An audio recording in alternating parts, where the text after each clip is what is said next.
ni dugumi tangilla ke kamun yongula na anake anakin dabari na surondi na maganyetu ay men tan mun har nan katay serebe garawi kitim paka kendi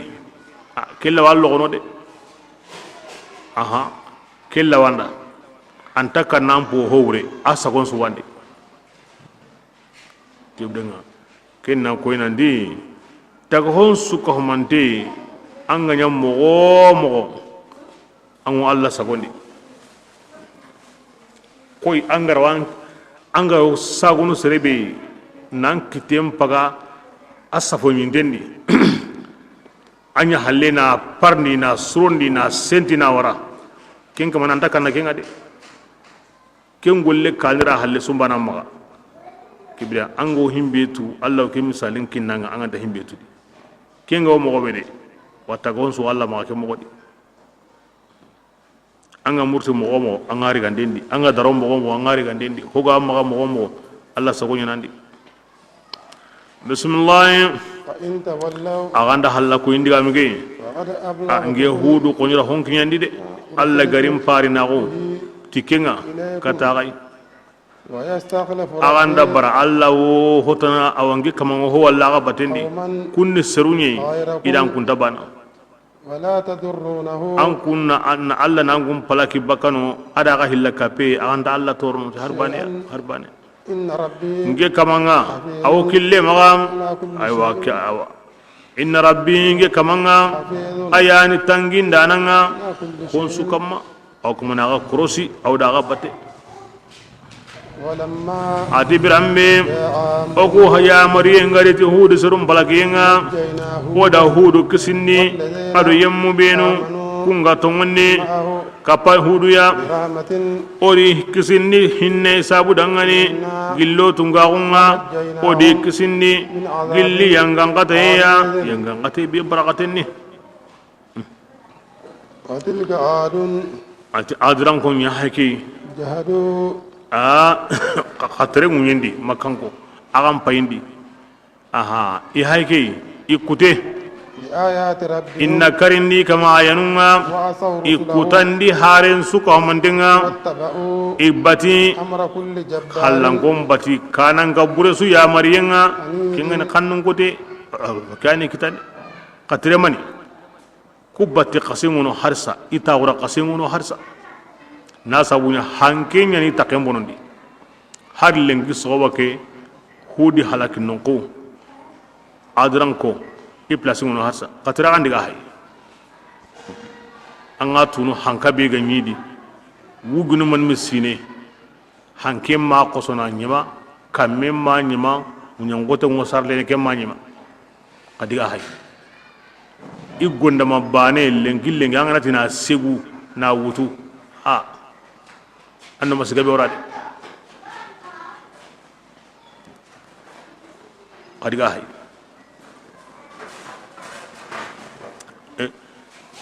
jamane be sir de penni tanu me so ngoye kun kombe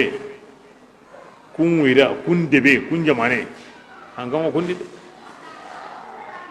asi batengono adiga hay manni kita ira harunya kuta angara hare bane kuta bane anda sukuta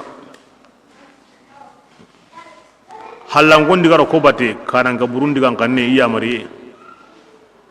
kibira kyanta sirinyana maga harun kuta de kananga burundi kan kanne maga batu de kananga ngobatini kananga siren digan kan sire kingana bugunu la ta'ata li makhluqin fi ma'siyati al-khaliq maga digaro taga ho ya mari bate na nyama ko mana taga ho nun taga nanan kuta de ma dabari kin Allah wajunu qur'ana di to ma kinya bismillah وأتبعوا لعنة ke sabuda e haygara kananga burum batu tilangande ya في هذه ke dunadi ويوم la القيامة gara ko tanka ini batu tilangande jaman jondi ألا aha basan gamundi awa dunadi halaki nganari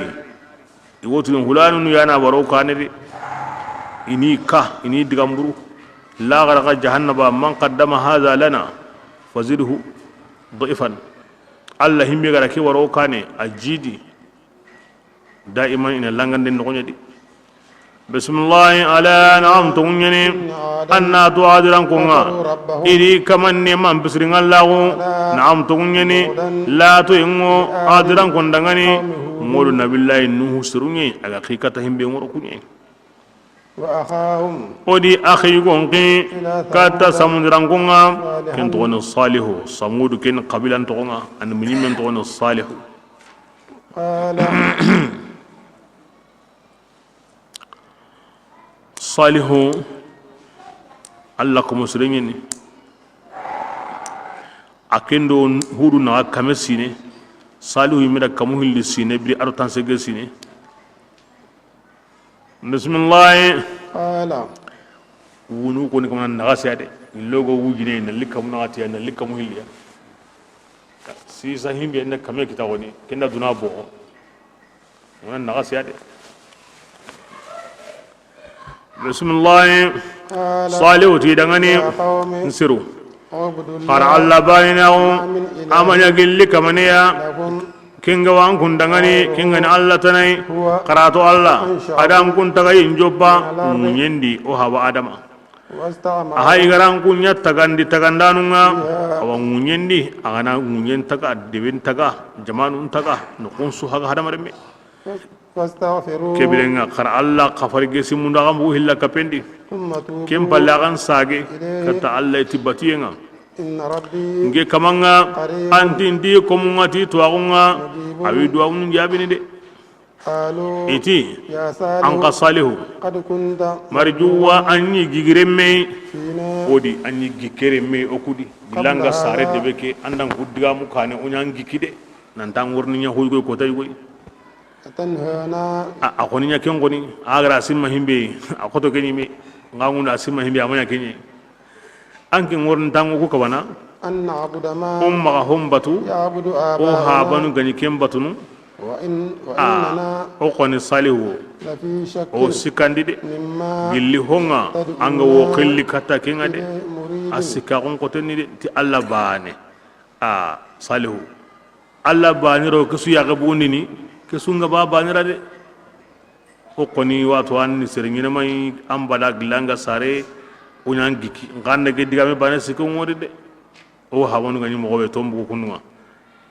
o ma ke famde bismillah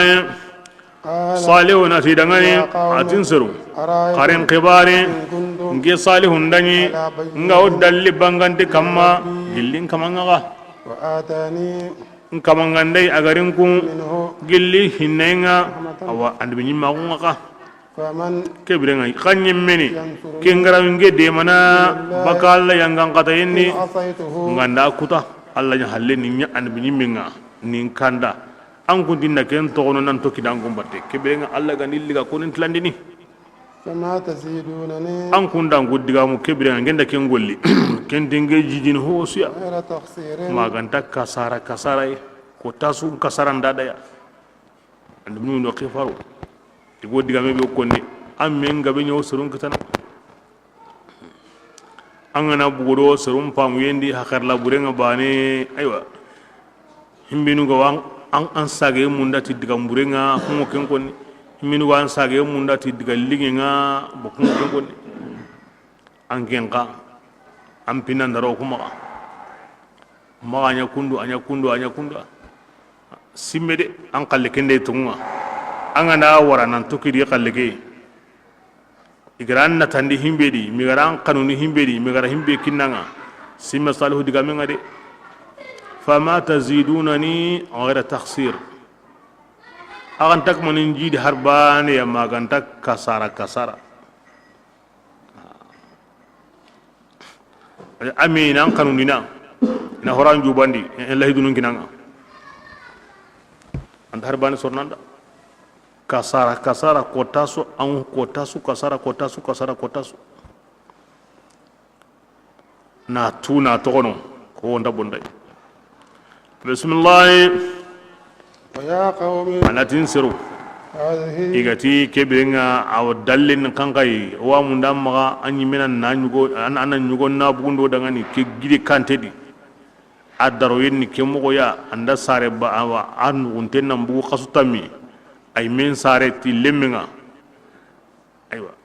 wala qisan kharana dangi ana alla nyaga ni mo suron na alla nyaga na ligide ke gide nya aw gutu mena ko nyugo nunten gutu mo ara nyugo me kara a kare na nyugo me bundi asirema me war hina nyugo me nga bugu bani ara lemme sara lemme nyugo mansu khana nyoro ne sabra ti dangani ya qawmi ati yansirun هذه ki hay ناقة alla الله nyugo men nyani kuma ay migara ko mo be آية kini tagmanje لكم aga dangani nantin kini alla andu nyimenye aga yimiti nganda katanya na aga sakai awa hayde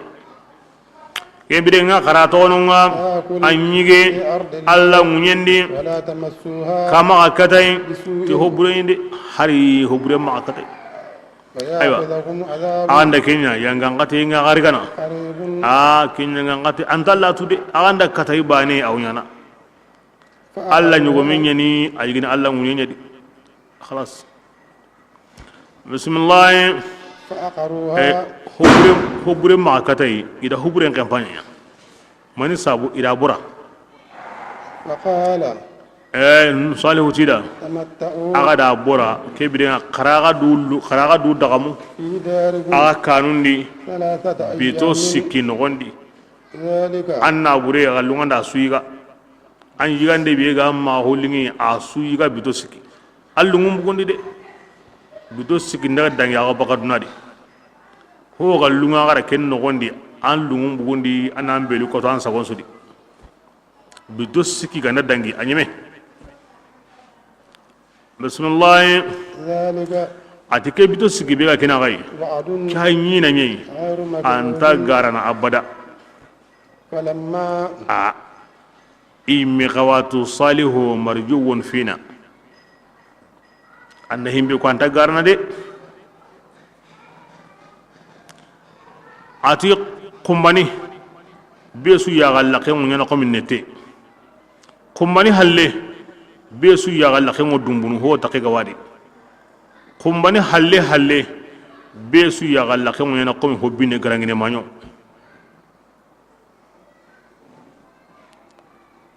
diben su malonguti illenga kare anya galla ko minete anyi me khallen ko no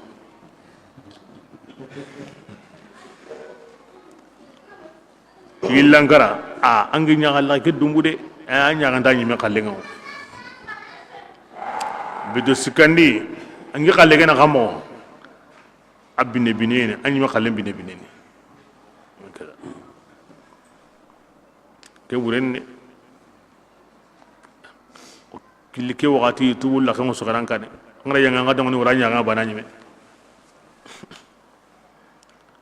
Allah ke su konni Allah farani mo tonda mani umma harta junubundi ma harta junubundi yumun srede bismillah فلما atibirambe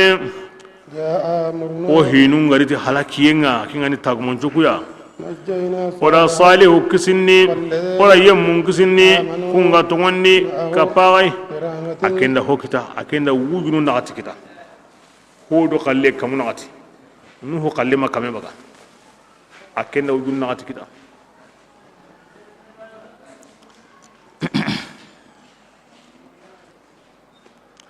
bismillah برحمة ore kisinni tihinnaya منا gilli منا gilli o tungonga ومن خزي يومئذ ore kisinni ken kota nyagunga إن ربك rasulullah yang kamanga هو atigitigi القوي ayani القوي ayani semben tunganga العزيز ayani nindananga bil munasaba oti kudaren gille nyanyi nga Allah sembentiya Allah ni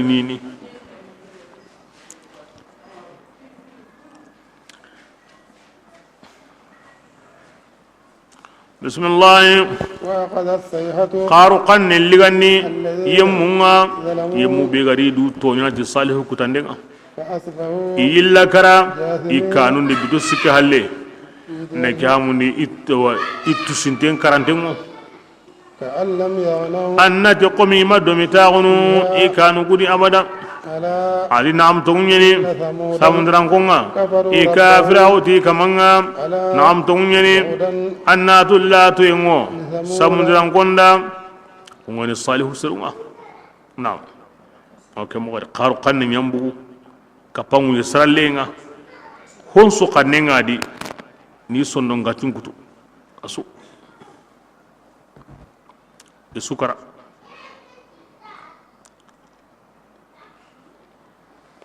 bismillah ولقد جاءت رسلنا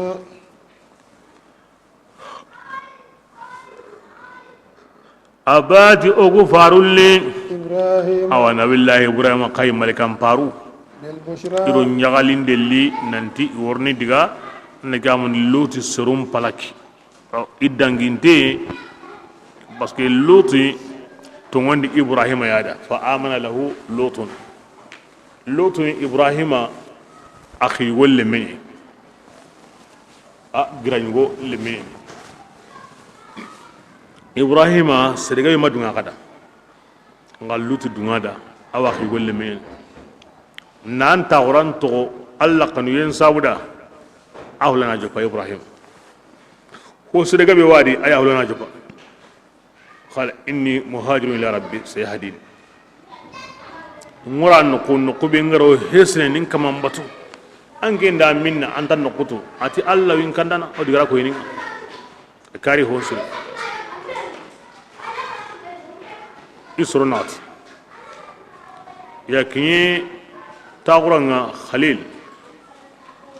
ibrahim yana non taqun dinna de be to on sa on ton ibrahim ime aqabrumu lenki awo israeli maga lenki aw mun tampille sine baga akaburu ngo misire beri ara ariga la hayri ni goni to sallini ko diga marahan katuna tampille soro karay kare islamino ara kin zari'a awa mun nan no kiriga ken sabuda kebri akusagara no liga iwo sécurité maintenini kebri nga mari me kari ani kendo sana ke modi musire ke wono serenta salnari kotati kota udugene honlo na luna arka li me salli nanjurandi a qomi iranya awa serebe gati wura haydura jeme debe ke khalil na wallahi buram yana taqundi ato sauntingu ato ibrahim yana khalil ya lut ken dangina diga kane agadiga non kobe anya anibi minyano ila toran su sagai allah ram dunya malikanu be da nanti kunnan diga i halaki kebe idanginde e buguro ibrahim banginga na nyagalindi parce que an wa khille mebe ga wono anibi mi ngani khifare ngani asru ngara toro allah hay garo ko wara to ndigi halaki antar nyagali wa kinni nasru nyagali ti khwar linga kinni allah golle nyugo kinni sunna nyugo nan tere katami allah sabuda kin gar sunna nyugo kimti basiya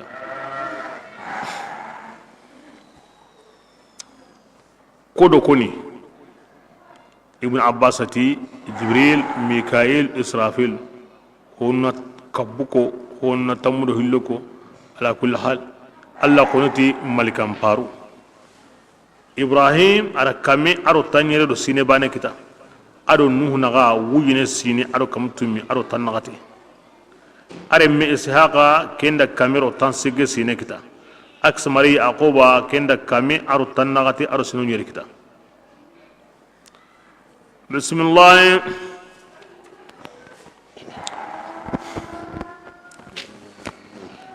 si kumal konu yana ibrahim nyagalindi nanti o worni ludi sarum palaki bane ida nyagalindi khati ishaqa worni kitam maga lemmi yaquba o kitam maga lemmiremi da ko war limu kada malikanunti ibrahim da سلاما kisiyewo sentini okuy katanga قال ibrahima kadi kisiyewa kana kamma yani ke koni mo salamun salaman خلاص بسم الله فما لبث ati ibrahima ma wuccu an kusagari ti gumboya an ñañantengani فلما ati biranbe رأى ibrahima ga ngarindi mukkun kittenga anta kamma nankiñe katta basenga ذكرهم idanke golli ara ke koni kemalungada وأوجز خيفة kanu ye ken kusaga nini منهم awa gilli awa ibrahima ya gilli mai kanu gilli harukuya قالوا iti adangani maga kanu ne annatu oku ido ko farinago kata aywa e lutu serunye oni halaki وامرأته kenda ni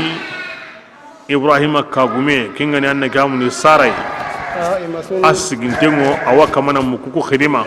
فضحكت kebrenga anna kamuni kilungo yagare keda ke khibar lingi akusa gasui فبشرناها aga soyi allah ti kebrenga oda yagare kin nyagali ne timmali kanun kiyandi ndinga بإسحاق oti angorne lemme kita to ne ishaqa ومن وراء ishaqa halle ango kismare kitana to ne yaqub yani ango brene mangara kusuwari قالت wa alayhi salatu wasalam maranda na nyanyi daban gabe nyama adda ban po gabe kinin nanyi ibrahim na be ga nyama a gabe ni de gunnen paka nyama gunnen paka ko ta ga buyi kara aru gurbani bugwa har bane masala allah ti allah faran sa wanda serebe ganda awa ik haban kan togo na lido allah faran bati allah kanu yen sabuda anna biramu ko kitano himbe yuruban tengani anna biramu ko kitano himbe wa an konnu ngunen betegene sahawan su kante yam bugu kemo godi isura hon su kita ibrahima bugu ko da isura na ta bugu ni hon su to ibrahima rin ya ko dai nabe wa ma amen tasira subaka jama'an ni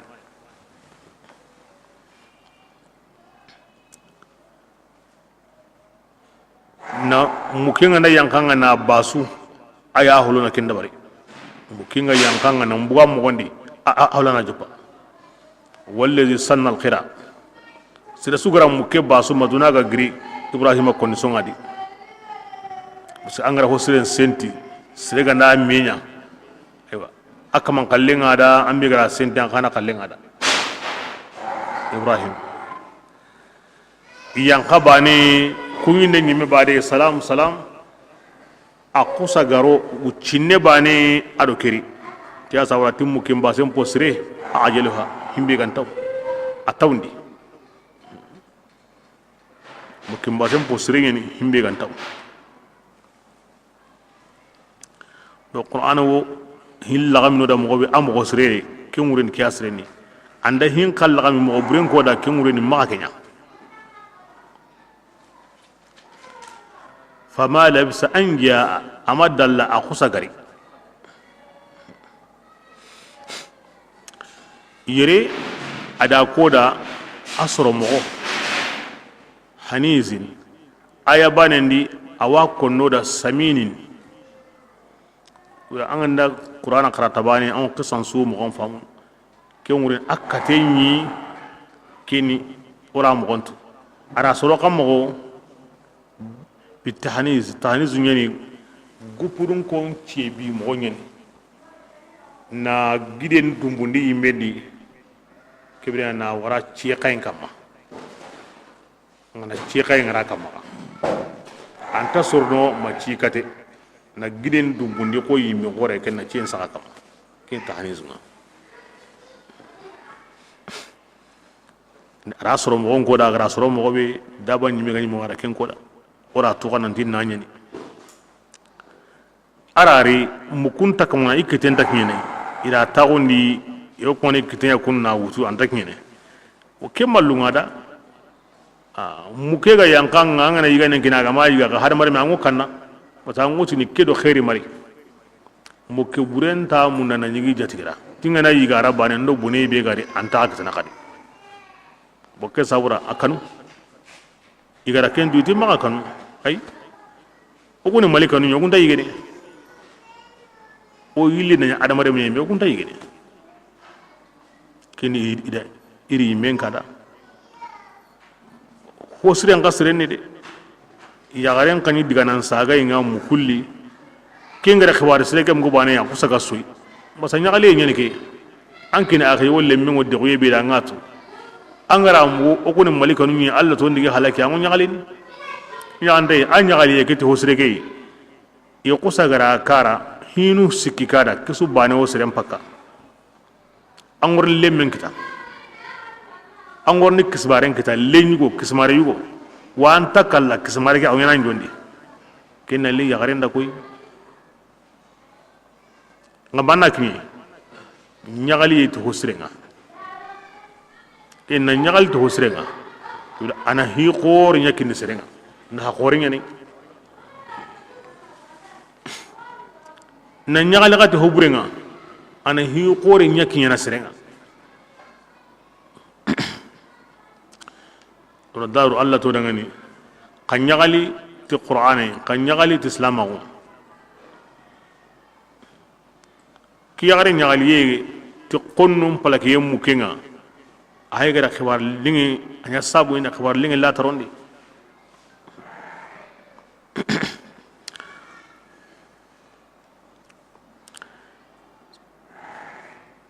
dina kira khimu yintengeni khibar lingi so kedi khairi so kedi ho gane ho sire islam ngo nyagalin tay asura worno ide asu bismillah igara ke kada qalati ya garan qasakati ya waylata nge bonen ngoy nge sare harisa nge nyagarin qasama tan kabbero sino kabbi nge sare harisa ha ken gani bonen e ke bi hake ki hangi kinai ke qirse qore lengi awu kame ma kamero sino tammi e okun sare harisa ke ngornya bonen okuma an kundange digame keni hoyi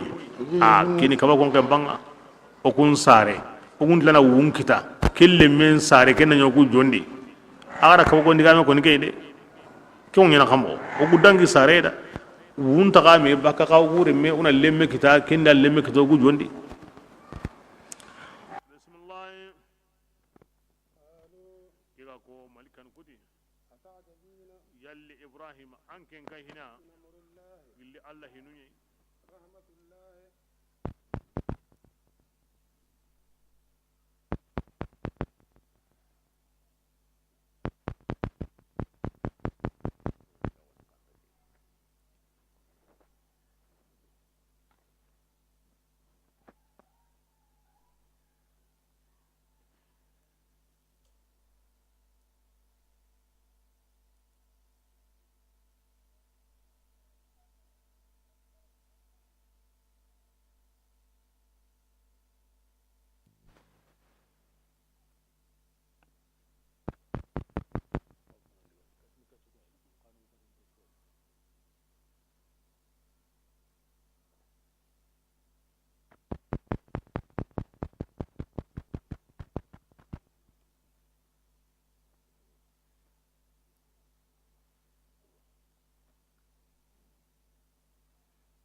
anke wo kayhini allah taala hinunga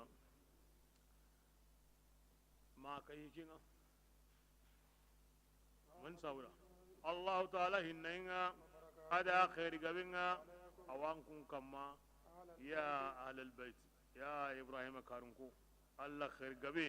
ada hinnai awan kun kamma Allah kana ho nyankunda aw kino gondi bismillah ya Allah taala ayani tiga tunganga ayani tunga kallangundenga ayani honnan sirenga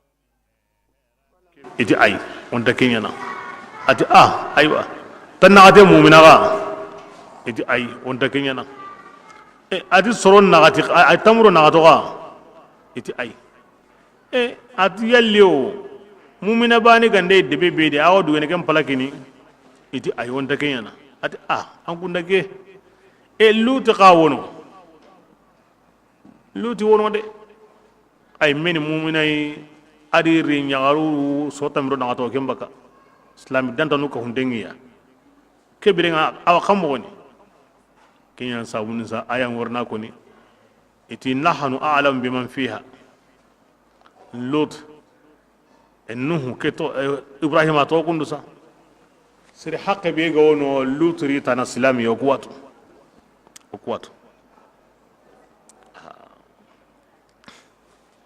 دائما أن بنيون وكيفارو انتي بانر أبدا إهم من تنيو بيسو همين يدي هونسو همين يدي إكلون ده هونسو يا parce que igo ngende wakati kebe yani khalifa nga igo ngende wakati kebe yani Allah khalifa nga anganda kenya kamesre anna gamundi iroqi tondiga lod soron palaki anta simine kemi ya ante difference be garu ya gare kenaga ya ran ko ni nyagal dula nyime nga kenya ga hotana ya gare nyaga ntakinga halake mbitu hosrede kebire nga seru biru nga wono ke kumba ka khamo kuni kuntari de agen kilungo do kesuya bismillah يا إبراهيم kebire nga ti ibrahima أعرض balli عن baka ke هذا faranga lemma ma ke to kundu sa إنه anna tu hinjanenga قد جاء an kaman yamari nyalli nantini halaki وإنه anna tu lodi sorunga yanga an kate wurini ya غير مردود kenta sagene de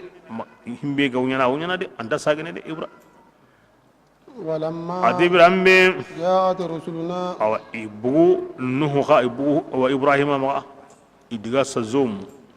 ibrahim harun ga kinye لوطا awalluti qaya سيء بهم lutura sunu gode kitati sabunga وداغ زرعا lutu sondomel liri بهم timmo kuku khibarenga de وقال luturi kanne to ati هذا lengi يوم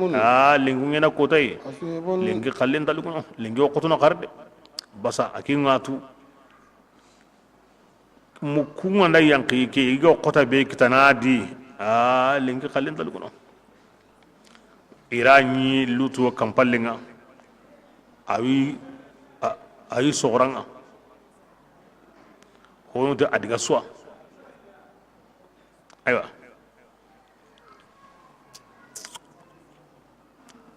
idoguni mukunye awati ka bismillah parce que nambugo ibrahima no kunga kata ken no kuya ki taganda video me naga adamare men interne mo gondi o malikanun alla da kida comme luti ganka ko nyene hon suri kitiani wa kamari halaki hina maluti ganda sheda gun nagatinya yani kuna kannun nagatinya boy luti uguni mukunye wa munda anna nyuja tigiya ko ngora nyani kampalle ngadde bendunke ari wo kamon la li ati bismillah igada wucetera ati muku itinam an kum makke debe xibare mugu iti debe xibare xammo atin kunati allah ngeda ngedebe debenta allah maga ŋuɲen kama aga golle bure ɲana nan koto ke debeya iti ati yahu ida wucce tere xari ati muku ngara sehebe koni ginda agama mugu kona sakinga konde ngeda nke debe ŋuɲenta allah maga ŋuɲen kama debenta maga ŋuɲen kama debe be gullenga bonta kuy nkunati allah ya koy ara kin kida mata nagato atawota anat alla nin shedan an kunati allah kebrenga le me ya gompa iti kebrenga Allah gara himbe ko sabati sade lutu kuna tan nagato nanti ina ke golli buranya na ake ga anda kuna ke biranga ari wala nyana iri ikinye kandi ya kinye kandi aywa ay yagare ni wo lutu kama Allah da lutu ka jarabi ko nuhu jarabi mo isro hilli ari haram buren kini isro hilli ku sabura inanya wajunde Allah ko munda aga na haram buren kini serebe isro hilli aga kafiri serebure aro deben dun gonun gem dengadi mukungo yang kana lutu ya Allah ko musrengo no ko mukungo yang kana mukunga nari wurondi aw yimbe ko munu nda yimbe kuma ngari himbe gam bungo sornde kurenga ken wurene kari mukungo ede kiyende kurenda walli aw tirengirnde ni tiri khore keni tagman jenga aro de bendun gonun no ken wurene kari mukungo ede ari tagman jon dabari la kenay wallutu ko mon digame be ko no gonde Allah kenya serono da asuno ara qoto en kita lengi khallen daluno lengi ko qoto no kadi debe ge dungonu ngo mo gobe kenda nyam malika no ku wille na nyay yugo siru yugo haram paru amen dambe himbe gal lida de yakundu ni may adi lengi khallen daluno wadaqa bihum zar'an الليغي سندوميتيا كيني أكوني مغنى نعم نيوغمي بلا كبي أنا جامني أنا لكي نرا كما لكي بيغان قطو أدا أنا ولي أوي قنم بامبانا أتاندونغوان تغا إتاندونغا قسم بكا كيم تغادي عرب نموتني تيكي لكي داق الجمل به زرعا كل كرا حبو نيغومن تاموتان كمورنا قطادا كبرنا لكي بيغانا ورسرين كانا كمانغرانتا دا إيرانيا سيوا كوني كندا وما حرمرمي لكيم بيتي أوانيون كولاندي أنا سنومي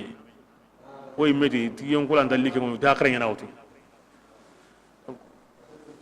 همبي نانكتا أغان قورا كبرنا إنا كدقامي كوني كدقامي سابودا ni kena ko ni mini gimbal ay mimi ama wuti ke xanema ngaw ko ni keme ni aram kanendi bismillah waja'ahu qawmu ni to ke ngabane lutu serum pay gari birambe gram mu kulli yentu i wogidini kata luti kanga ati gilli gamari de luti seru kunya yo golli buru ngollini golli qasinyani ima jobake de kinya sawuni awallu titirangani atiya anseru ko hayge kuningere nyagarunye khara kunyagi ngere nyagaru kunnan senunda agadangani kila kakanu allah basa akin syariam pakati ama harami kahrin naslam yagarin nyagi aha ayu ko hayakini memaka kinya sawuni akelle mun suni yagarunye are musuni arunye kite be ga ango kite be kitindi ni ananya ni mera wakutu walle nyagaru aronya na ka yumatu le nyagaru parce que yura ko zawti yumatu non suni and mi le menye hari le meni besu kiwre khara yagaru nyagi khara he golle to kono bismillah fattaqullah kanu allah ta'ala kama nyagundi fi dhayfi mukunjondi sa alaysa rajulun ngati yugo khoren tan kundiyawa kingani hakarante angani hakarante jatigin koni maka yagundi mu kenjondi hakarante takenyana qalu edillo tidangani laqad alimta anke ngatu tigi min haqqin amanya gilli aywa hajuya oku dangani alle nyagarundi le nyagaru angatu ko haminda yagari wa innaka anke lutu ang hontu tigi ogo himbe munda okuni yugo nyei ona yugo nyamunda maka yagare hikoda onta yagare mpi qala lutu nasi dangani law anna quwwatan wallahi sembe ganyini ngel lutu konidi bikum awak sembe be garawa gai أو آوي manda nyingi ga kappa إلى ركن katta hawanga gondamai ken gani sembenteya wallahi la batashtu bikum batsha na ligande qotinya tagaide may dugune kinyin kara en kangeni mukiyai hawen dimma yere lenyugon dimma jatigi siren dimma na buren dimma kem palle honda yinge maga nan dimpa wankan katimante ngwere kenda nyangi kara anki koni wakati ke sabura alla maga hare qiqari maganta deben nkabe gono agani deben ka wurgintenga jamanen ka wurgintenga qabilan ka wurgintenga ke digame konnen palle hare ndo an min subu kenyadi hare maga ti qari ginnengi wo baga hawanga siredi akema koni qari anda shawo sirun wutnada lawla rahatuk shu'aib ampa wangam palle la rajamunak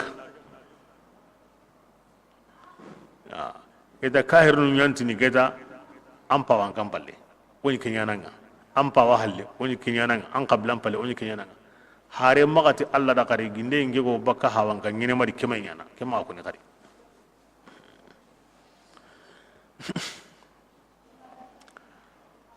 bismillah قالوا igara ke wari kidiga mo dangi do mena malika nunti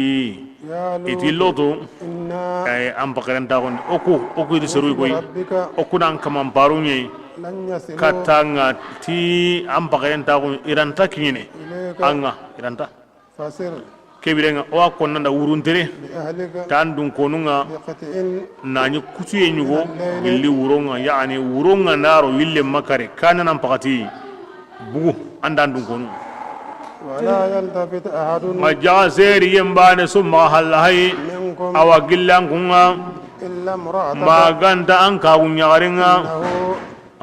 إنه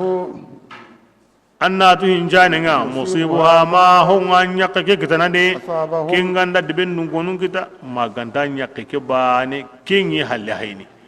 walma maganta nyakake bane andu kinna magadiga بالرفع بدل يعني من عهد وفي قراءة بالنصب إلا امرأتك كده أو هنا كم قولي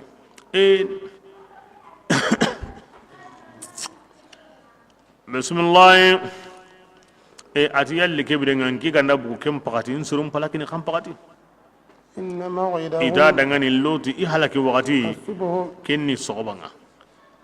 lutu ti masogoba ngen korotin tagenda koy أليس الصبح ti lutu ken koni yalli sogoba manya بقريب ken gantinta yani sogoba nan tinta sakenta latu فلما ati birambe جاء أمرنا o ku ya mariyen gareti halakiyenga جعلنا ora عاليها jamane ki kawa kamunya سافلها awredanga wala ke وأمطرنا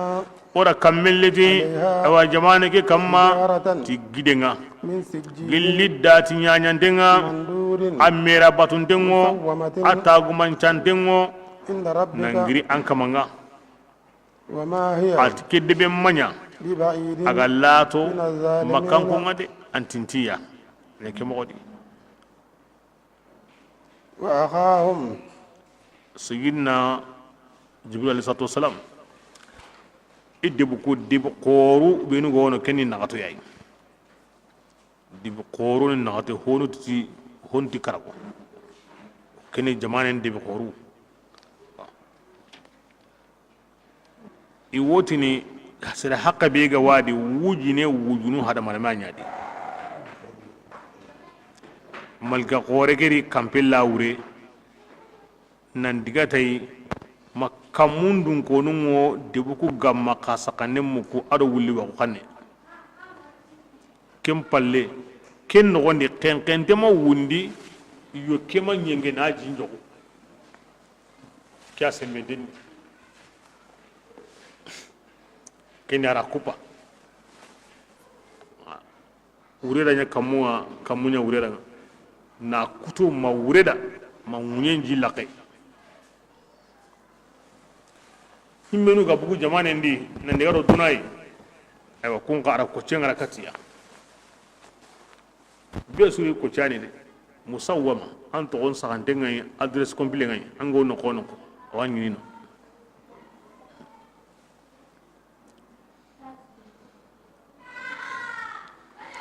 ati kube hake ati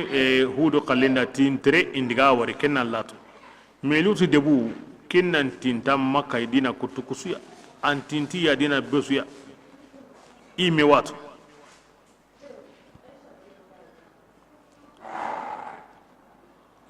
makan ko ken on tinti ya ime watu idigantengo baka kama isagantengo baka kama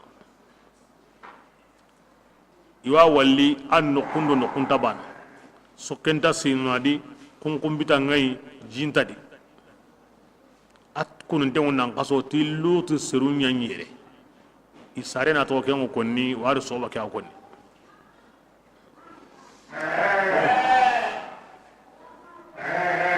Qur'an na diga min kuni na butin so haka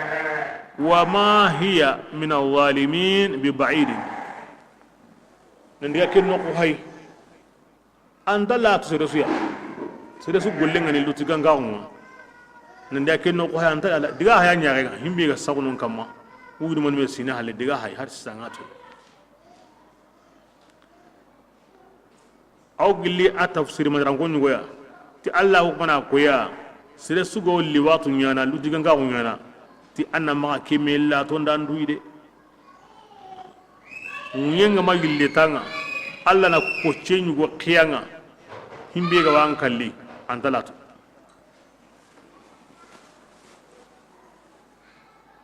antalata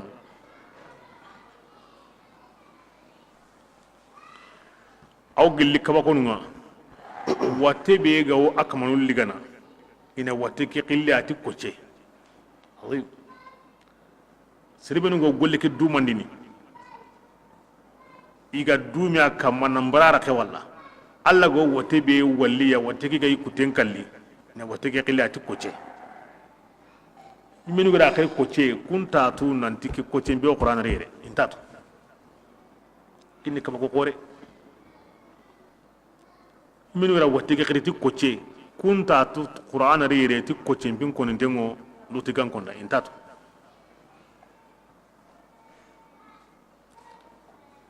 koce ke aw baka i horenkilen sudi i horenkilen so sudini ho gani sharayinu ya hatengo negunu tay wal khalaya arubute sugo hatendi angana hay laboratoire nga an wani ni ana kun koce nya balantengo ino konsudi ino konsu ira kreti koce sere su gollenga ni lutigan kaun akamane an mara kawara wate be ga wan kalli ayana ke wate ay Allah ga nako ne ara kwade kenda yi tafsir gumunda ko tafsir bagan bagundi ti Allah tiya ke kuccenta latu sire be gari gollenga ke jaja antala tay koy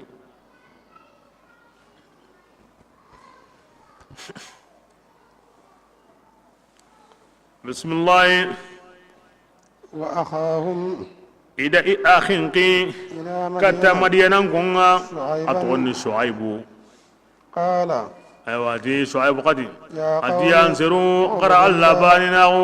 amanya gilli kamaniya an gundangani kingani alla tanai jagaseni qama kanjendi yokin nagasi ado kanjendi miyu nge shuaibu nge wanku ngalli aw nema qoredi kinga karni baka kutu yamma huwa ma sanna kutu mani na kutu na homu ndo wangu magabati atinge shuaibu njo kanna aga ure kota yanga ngataya kingorun katintenni andari kota be ha anda kutu tokode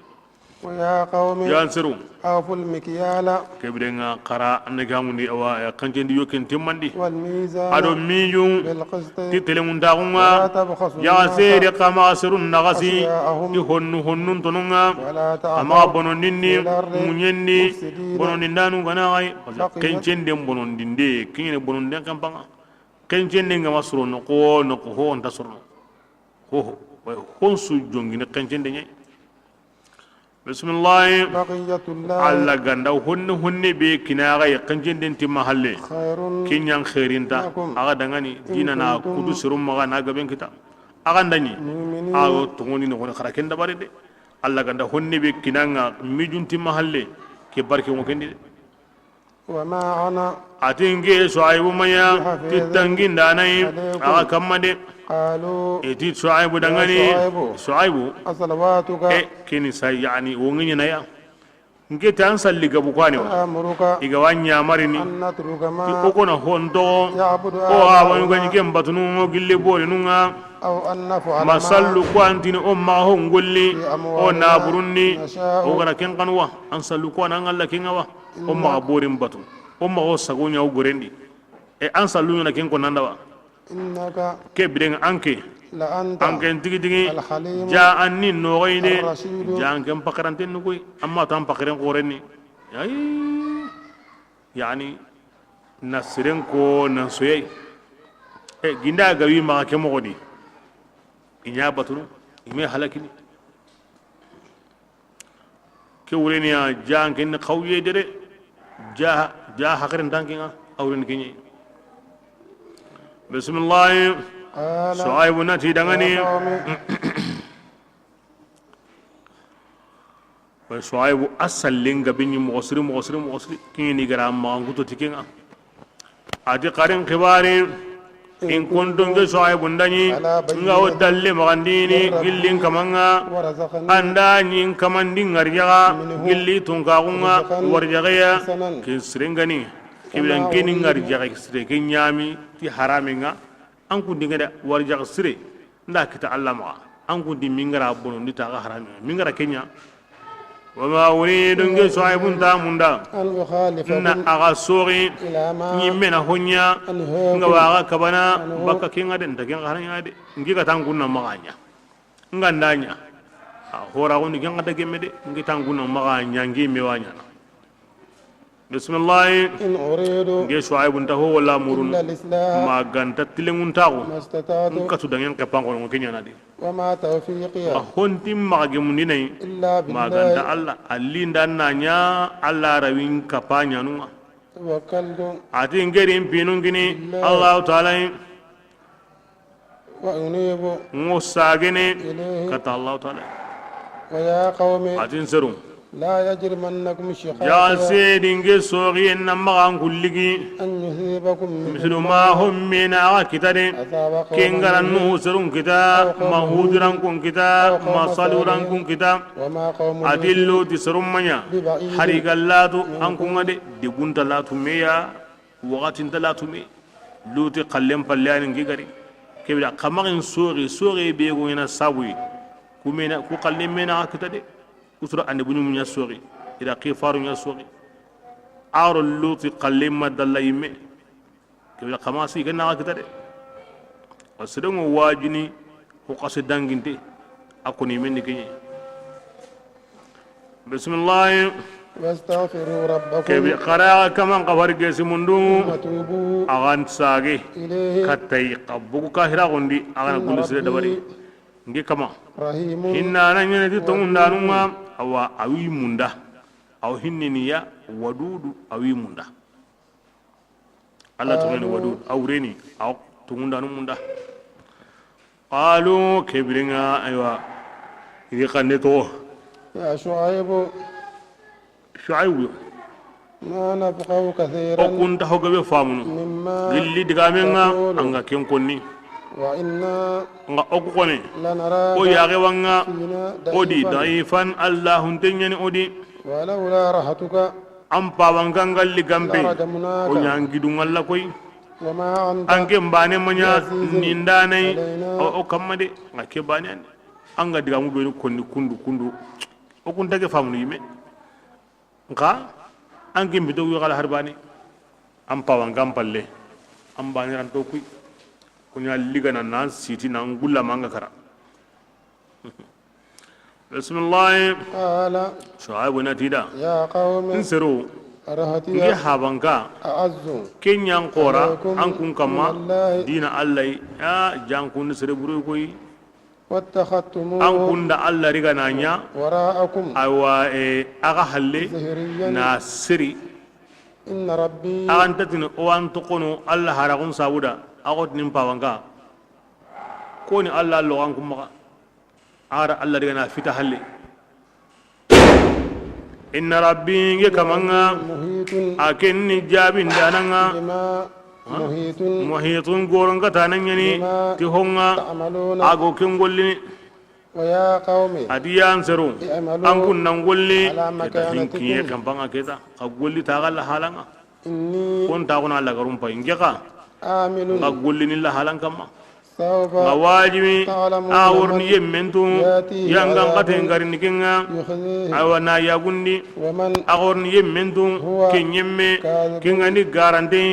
وارتقبوا on tangindi hilla garunga an kunnan tangindi hulla garunga إني nge shuaibu ka معكم mo kapai رقيب mo hilla garun tangini on ta kuna haya ne mo be ولما ati birambe جاء oku أمرنا ya mari ngari ti halakinga oda shuaibu kisinni aro yemmu benu kunga tungonni kappa shuaibu ya برحمة ode kisindi ti hinna ya gille o tunga kunga وأخذت الصيحة qaru qannil ligandi alladhina yemmu ngai ظلموا igari du tonya du shuaibu kutandenga e فأصبحوا kayilla kara في ديارهم itu sintengo e kanundi karantungo كأن لم يغنوا anna te so amadiyana dungonum manya فيها iga tawi kanundi على na'am tongnyani بعدا la toyo لمدين madiyana qablannati halakiyenga كما koy mogombe بعدت ثمود samudran konga la to mogobe allah hinnayenga ولقد أرسلنا موسى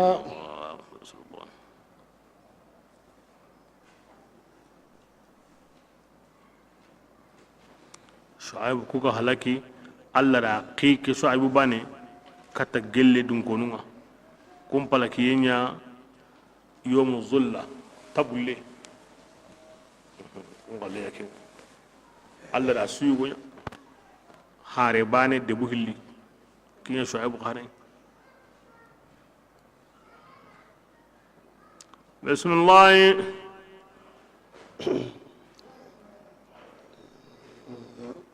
ولقد أرسلنا موسى abadi ogutun ganda musa qi بآياتنا tiyo ayanun kabbiya وسلطان ewa aru dalleya kim bangantini إلى فرعون katta firawna burenga adi jama burenga فاتبعوا jaman bati أمر firawna yamariyenga وما أمر an فرعون kanani firawna yamariyen manya kingani sawabayde adi sawambala on sui kana irabatu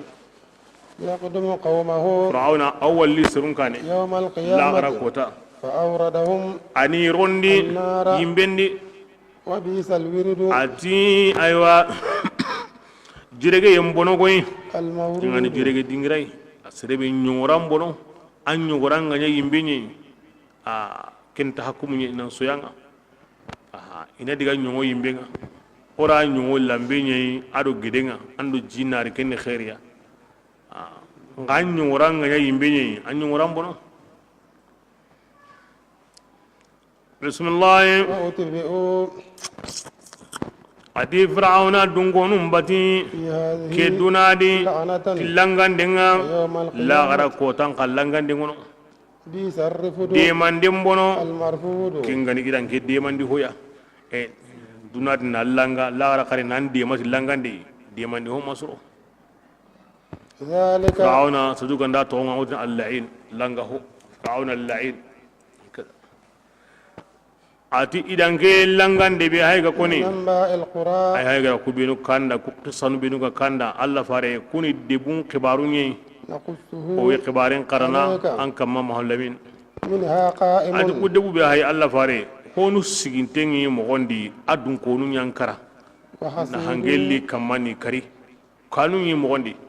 honu wadi ka hasidun ahate angana yillem patana anta adambuna hina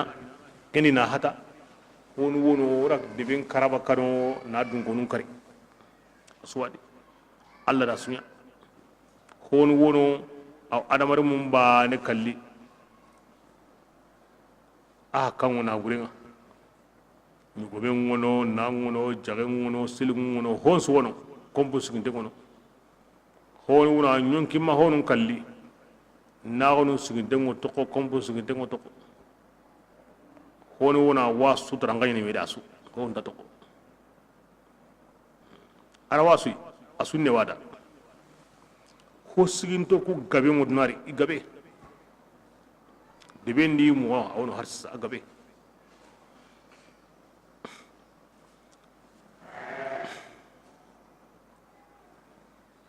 bismillah وما ظلمناهم allati omi toñande ya ولكن sabu waso allah wotnoɗa siru fil ard fanzuru kayfa kana aqibatu lmukadibin qatre qaro muñandi mani agana hay himmenugara haren kuta illa kadu ŋañamogoɓe dibe siginten gabe ñawono dibe xoore har lenki angana siringora dibe xoore ñen har lenki a taga moxo ka hibiyega wadi diga haymani har lenki a gabe ñawono bismillah ولكن ngasa ظلموا i tuñogundi أنفسهم. i meeti hilla kapenga ida harun kuta ima dugi allah ñana bani kane kitade وما أغنت آلهتهم adi i borinum manna he Ano idangani allati borinum benu iganya min igani duni kumbatunu Allahi gilli allah tanai har bani ama surida لما bira kebe جاء an kaman أمر pinu ربك ngariti halakiyenga وما زادوهم borinu ñimmema i battanun jiidi ho suya غير تتبيب maganta kasara kasara ima har bani surida ima ho imme surida maganta haju murunde dade ina makkanko a ñantiwana nokunsu haga boriya bori batale ñanga wade ahga asu halaki de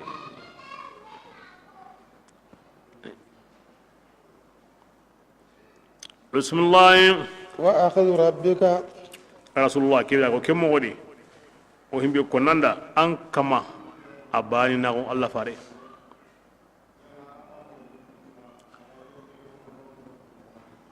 mama kino وأخذ ربك wa akhadhu rabbika ya rasulullah an kama ligandenga كذلك ana kemmo wadi de إذا أخذ القرى anda debulliga وهي nani debuko ظالمة idun konunga tunyangundi إن أخذه a allah rigande debi tunyangundana nga أليم a torantenni de شديد a qotenni de anta tilana de kemo gani kin allah la danga daru lenki allah danyani kumbani allah danyani awan tokono ango kina panjansui antaka tumme muku antaka wara muku anda goro nyandi anta newde anta new yada en koni kenni allah qosingi allah anta yade mun anta yade mun anta yade mun anta tongoni ni kahirinda kilamaga islamiga tibe suga yada nan kenni hangan i hanjanga sagonya indi yada anta gondi allah wan palakini hari kahirnu ngande aga kilamaga islamiga on ko be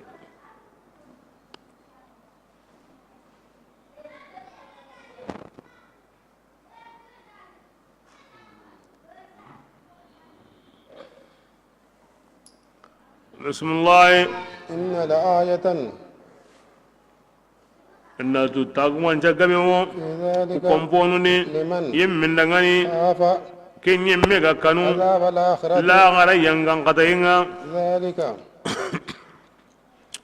Allah sallallahu alaihi wasallam ati inna allaha la yumli lil-zalim hatta iya akhadahu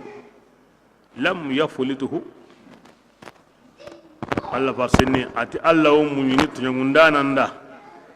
awa tokono makota be agararika anda riga kota be anda progotono de akoso gara ke aya kharati ni dalenga Allah billiga hina tubi de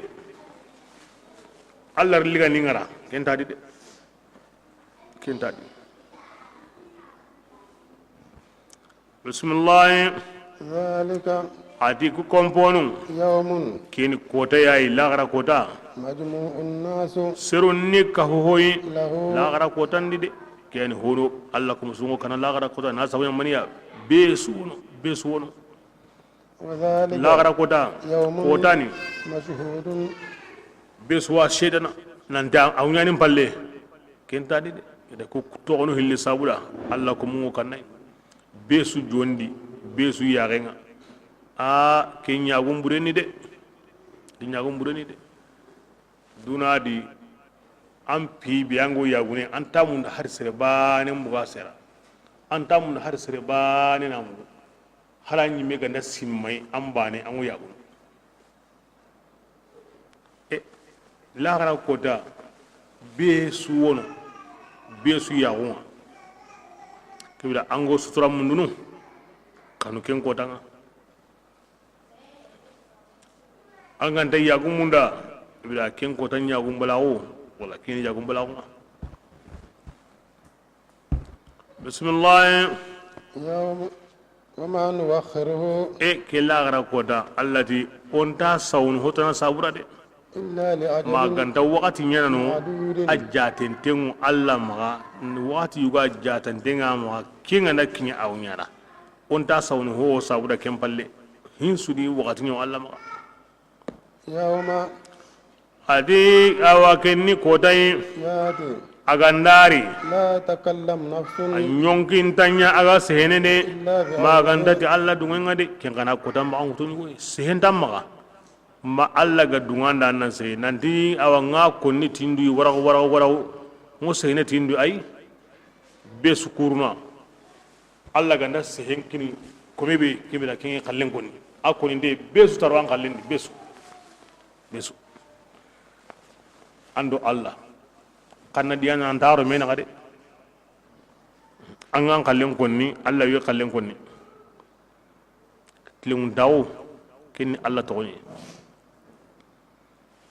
bismillah فمنهم شقي atike ko danga jamani hillo ay hono jamandi kunni kalama jigirunga arno kusindikenga jama bane kunni wulalingin tonga arno ka hukunga angani himbe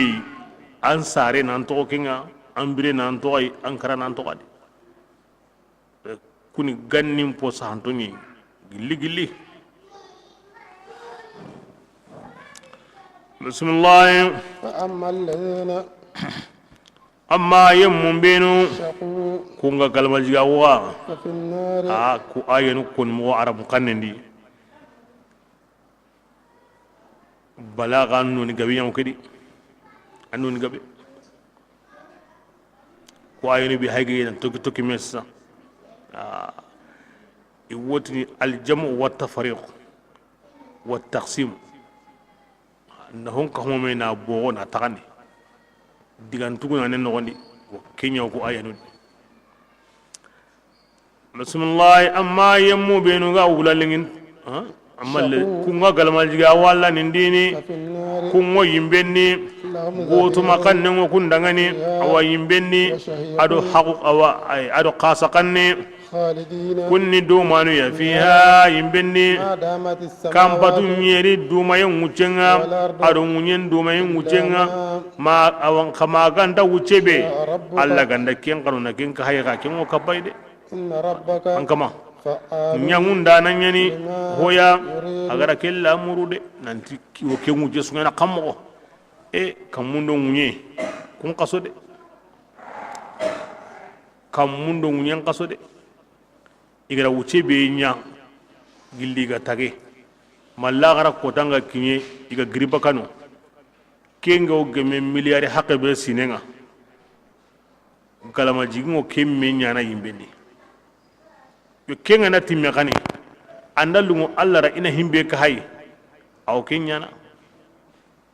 kenguro ni kempantai iwono badanu bada kenyana kammo ti inna rabbaka fa'alun lima yurid alla la murwa wanyana de ke wucire anta kalla anta nyimine anta lahyana anta kenkene arno suni be ke koni mo ken kanunda dinanta annanti me khalidina fiha abadan yo dumine yimbende abada taron do mi ken koni yenga ngana hoko igo himbetu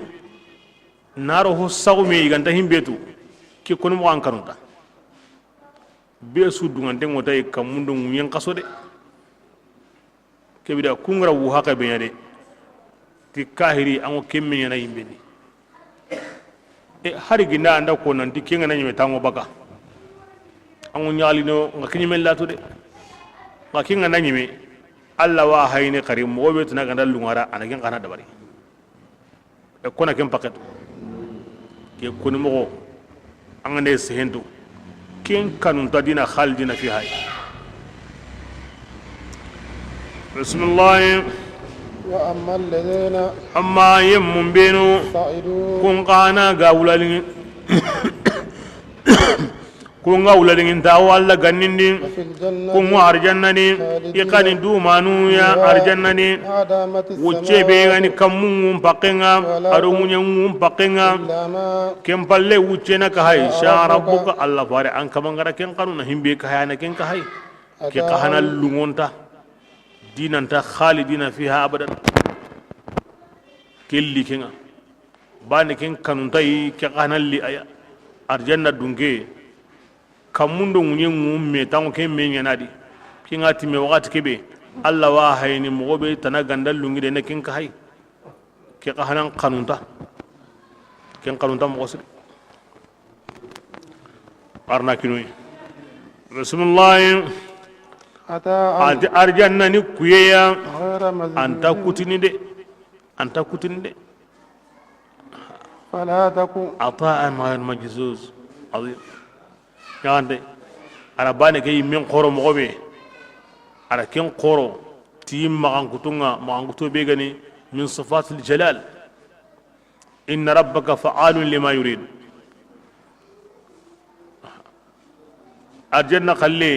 ara ken koni digan koni mogodi ataan ghayr majzuz kuyono anta kutini bane ken dan kaba ko nan kanundi aha himbe galli kire wanyana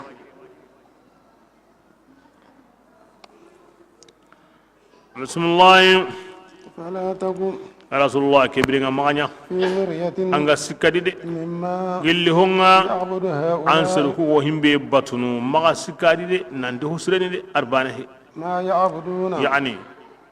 awo mogobe o yangan katana komi o gada kanan kun yangan kata mogobe an bute mura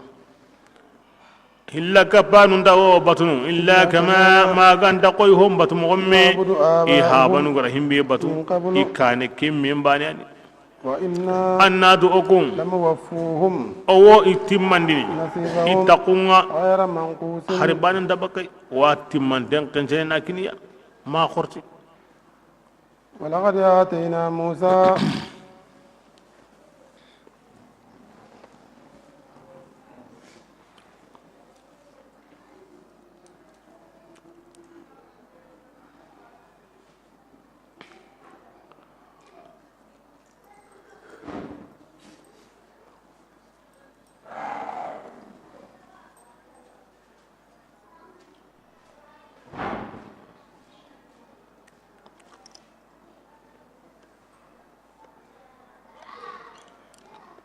ke aya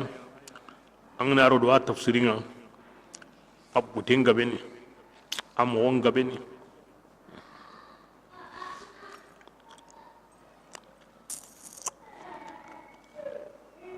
ayo aram kan ni me kon mo wondi ago himbe ko ina nga yime aram kan kon mo wondi an sellake me hay ayo annaka hamni am wonga beni ala kulli hal aga wajibi ni anna himbe ta han sonno mendi arjanna neman woddu mene kome kama alla gara kinanga yimbe nyanga ngate woddu mene a kome kama kome be alla gatu woddu mena di qur'an ayanu na kinya de mana alla faran diga mun na kinya de mana diga mu be anga ndamu ke halle a wajibi ni anna wure sire mundai na koni mo sire mundai na ayan kam mbane hay nan digaro kembate ken wasrinya na kahiri de ayan kam mbane wa wanda ki aya kam mbane hay ken ngo komi arjanna dun konu yola garne baka imben dun konu kana yola garne baka donc kebilenga mi o ganda awure hay kinyini wala wure be koni o wa koni kemmo di ado kemmenu parce que an anda nya do wure bana ke kamu himbe ko nanga bane kenni kahira unye arjanna ni mandu mantengo istaqin danunda arno kahiya yimbe nga yanga ngaten du mantengo istaqin danunda arno kisindia wa ayan su alla farendi gamun su ina kinya ko ino ya ina kinya demana ko ni mo sirebe go ke ken la mure nga no kanundi nanti aya nga ko ini nanti soñi mene aw nyana kahiri de aw gilli kum goy ta autuin aya kedi nanti yimben dun konu yimben walla garninya ikammanne manga haranga nda arjanna jinkiniya iwodinti ay tasrini wal maga nandana yimben walla garni karne a soñi mene ko honta to kadi ado kundi tana ko soñi ba tarandiga munye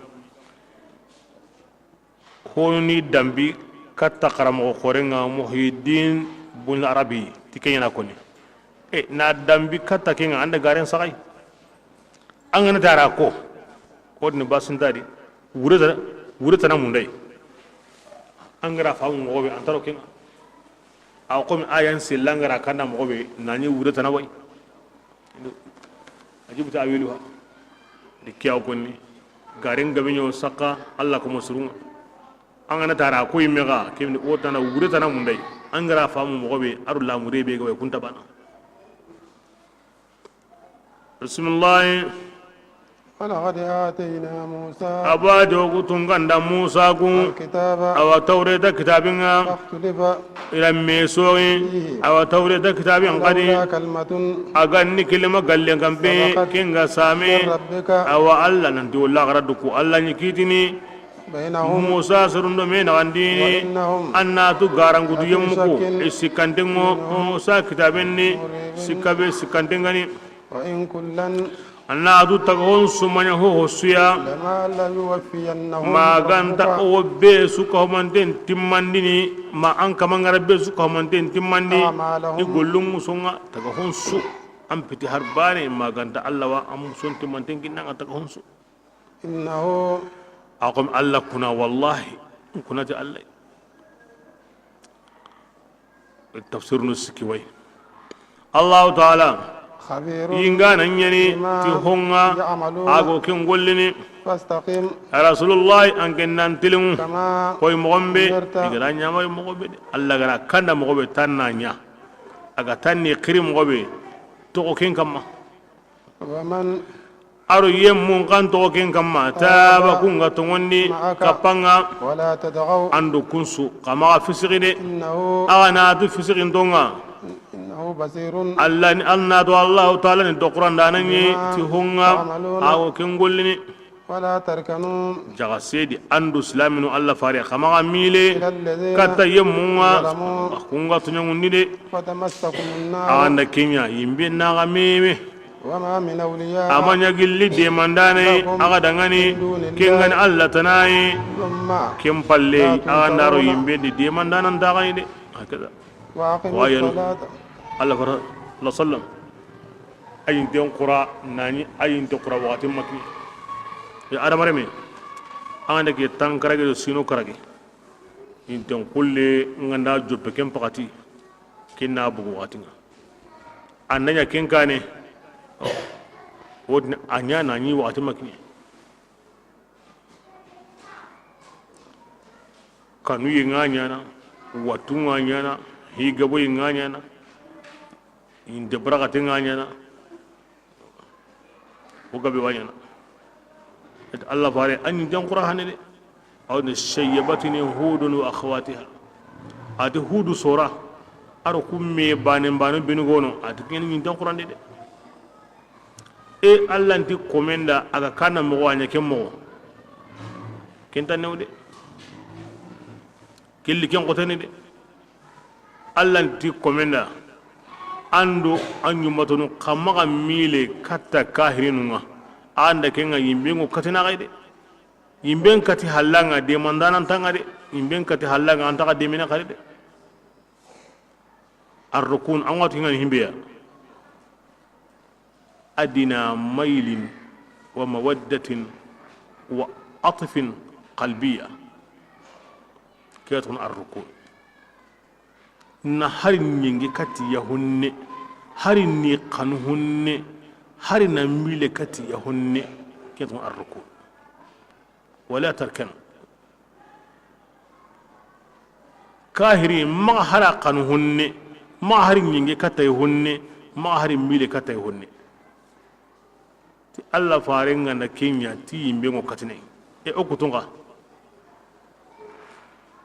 ati ko ani ge inten qur'an de diga min jongo alla farin adosu be nyugono hi qote walla farin bane konni onatu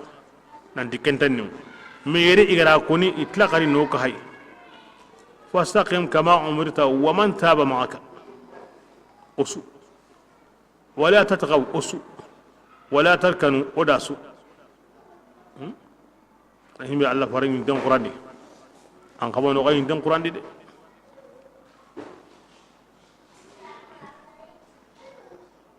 e motuye nyani de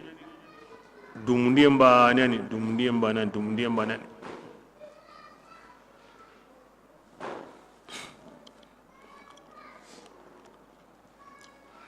bismillah kaya wurin yuda mba kahirin dari maga dunga ta gollenga anya mo wonna maga lunganda amma an to na maga kandai ammo mo kahirin yeta anime luzuranta sede sudangani nanti angu kenkini himbe go gemanda kenkoni tanganga kenga dangi la tarkan ongolli dome onga gani dome on qobe dome atambonga antambongai ma fi mushkila kemti basiya la tarkan islam on ngara golle koni adi qallinga ndabana iqalli kama galungana islam on ngara warakillo nya adi qallinga ndabana iqalli ki amma suranya gangure amma haram paranya gangure amma maga wari hime kinyani mile mbalago alti kharanya kundu igunda hotanako anyangi nyagala ti khalleke ya sirenni ma ya mile kontenni ma ya katenni ma ya haram parenni ma ya do wati ngo gemme qadra kanta amile katiya alla no taga o hinne na yadi ayano mogontu o do himbe go gemme ayana tu on hanga o himbe de ayana tu o turango himbe de ayana tu taga ho suntano himbe ga o taga hon hantu nan goto allah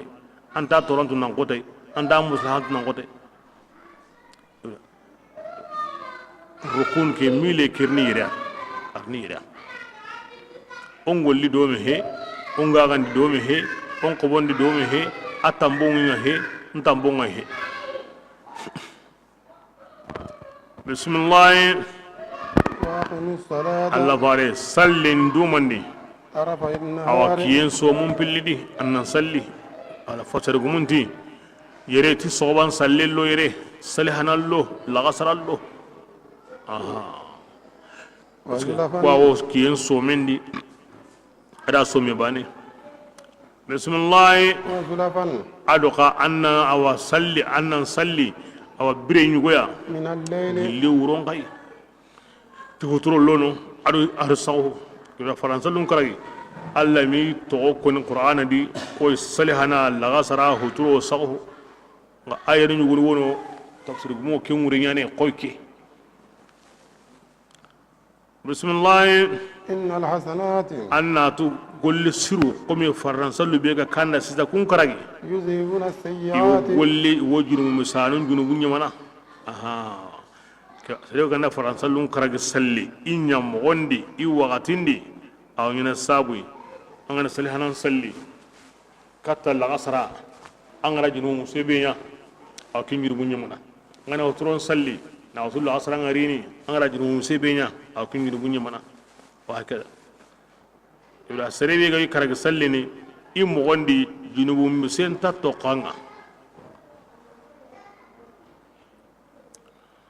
bismillah ذلك عتيك هكونde kini wajunde nye wajunde ligandanunda rasulullah sabari toran kamma adu sallen kamma anna to allah taala anda surni yemum baraji nyebine de angra hosire nya angara baraji benya angani nan kane ara gulle kanda anganda nya na suronta ko berari anakin ka hamma bismillah ولولا كان أولو بقية agam paganya hokutte dun konu gawo من القرون gilli jamandangin donga من قبلكم aga kane hokutte ni mani honyi men mani dina kibir akutte ni mani dina dun ko kutu min godo Allah bate aga nani kumbane mbane nuntano nambu gilli gannindi igo tokini meya ينهون iga surun kabana baka bonandindenga awa munyende إلا قليلا awa agandani kungalli gampe maganta hotugunane ممن gilli ya munga ogada kun kisindi gilli ya kunga kisi kebe nani kumpalle de owo sehebe kebe don takinga kebe hinga to mogodi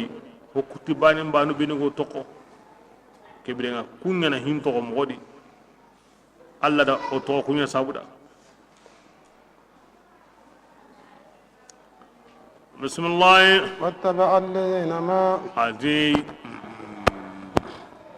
yemmum bati honga ظلموا kunga bonondinni اترفوا alla gari nema فيه aywa kendi ko surun tokkido ko sir banen banu nga batran siru alla gara nema be kiniya kun tokkidi nema nga وكانوا inya مجرمين junu yemmuya وما كان ya ربك rasulullah yang kamammanya de kum palakana ine بظلم ti junubunga وأهلها nani deben dungonunga مصلحون wo surondindi ne de ora himbi ko ari halaki ima suronde alla mam palaki na to anga sirinyana kemanya hina ولو شاء ربك ya rasulullah yang kamangan na لجعل kanunu الناس لجعل الناس anyi serunyana أمة jamai واحدة jamabane ولا يزالون kasa komunta gilli alla fare مختلفين igo me soginde إلا من maganda komebe رحم ربك alla gara kempinna balle komundiga mo ngeni me sogenga alla gana himbe hinna na khairi la murada kebrenga kunta me sogeni ko gemme alla la muruyenga ولذلك atike soge sabuda de خلقهم alla da komuntaka a soge dun konu alla di taga keda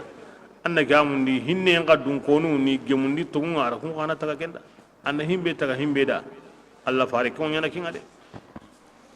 وتمت كلمة ربك an kaman kilima alla fare ken qatimme لأملأن kenni mani ya جهنم alla timingara jahannaba من haga الجنة jinna kahiri والناس ado siren kahiri أجمعين isu kiyan koni de kiya sawni ma honu ngara tungun sori kenni wajibinga lahiru qanni yani وكلا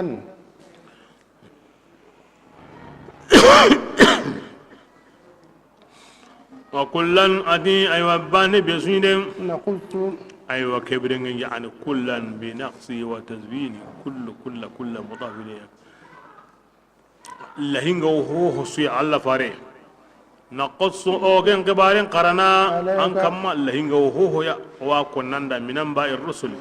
illi harun kibaringa ما adum gambe ثبت ogawan فؤادك sondo min sabatin dini tiken terinkandenga وجاءك الحق kebirenga tongu sabatin dem pay garanga هذه ku kibaru di walma kisura di walma ku ayanu di وموعظة wajun dem pay garanga وذكرى ado hinkonne للمؤمنين tumunda nunda ara kun kere kere ba kunyan na hene tay walla hingo ho ya asokinanga وقل ya rasulullah ngotini للذين yemmundangani kunganda tumondini اعملوا akida tika gollisa على agalla مكانتكم halan kamma keni hundinyi makan kuni makan ayanu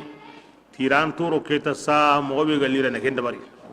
إنا o ko islaminu ga عاملون woni gollane wala halan kamma وانتظروا akida tin komi gotini ona alla garum pay a halle kenda lagarni akida tin tauna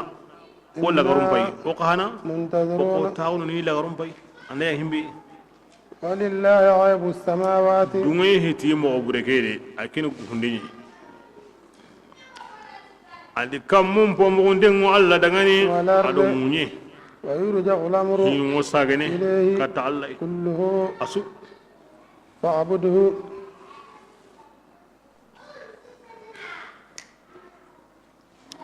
min alla walen